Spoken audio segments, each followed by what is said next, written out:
আগে আপনারা ভিডিওটা দেখেন। কিরে দুলাল, কাজ কামের কি অবস্থা? সারাদিন কটার কাজ করলি? ওস্তাদ টাকা তো গোনে নি, ক্যাশে রাখা আছে। আচ্ছা, ভালো করে টাইট দে, ভালো করে টাইট। ঠিক আছে।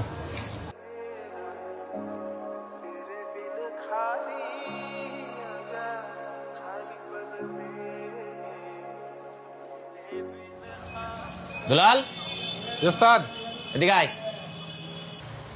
ওস্তাদ, কিরে সারাদিনে মাত্র 3000 টাকার কাজ করেছিস? ওস্তাদ এখন তো গাড়ি ঘোড়া কম, অন্যান্য দিনের তুলনায় আজকে ভালো কাজ হয়েছে। এত কম টাকার কাজ করলে তোদেরকে বেতন দিব কি, আর আমি চলবো কিভাবে? এখন তো পেট্রোল পাম্পে তেল দিচ্ছে না ওস্তাদ, গাড়ি ঘোড়াও তো চলছে না, ওই হিসাবে তো আজকে ভালো টাকার কাজ হয়েছে। না না, এত কম টাকার কাজ করলে আমি তোকে রাখতে পারবো না ভাই। তুই নিশ্চয়ই কাজে ফাঁকি মারছিস। না ওস্তাদ, কোনো কাজে ফাঁকি মারছি না, গাড়ি ঘোড়াই কম এসছে। তুই যা, তোর কাজ করা লাগবে না আমার এখানে।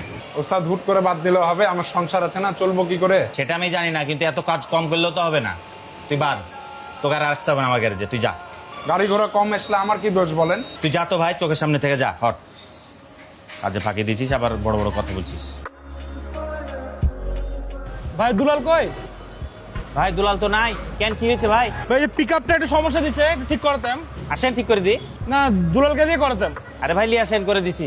দুলাল যখন আসবে তখন এসে করবো না।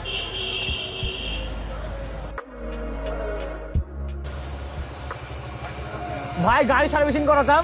আসো, করে দিছি। দুলাল ভাই নাই, আমি তো সব গাড়ির কাজ ওনাকে দিয়ে করাই। দুলাল তো নাই। আসো, আমার ছেলেবেলা আছে তো। তাহলে ভাই উনি আসলে আসবো নি।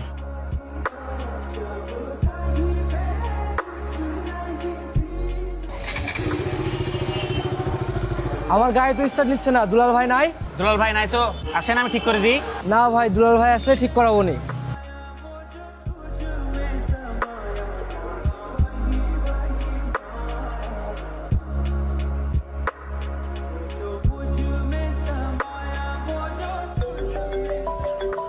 এর মহাজন কল দিয়েছে।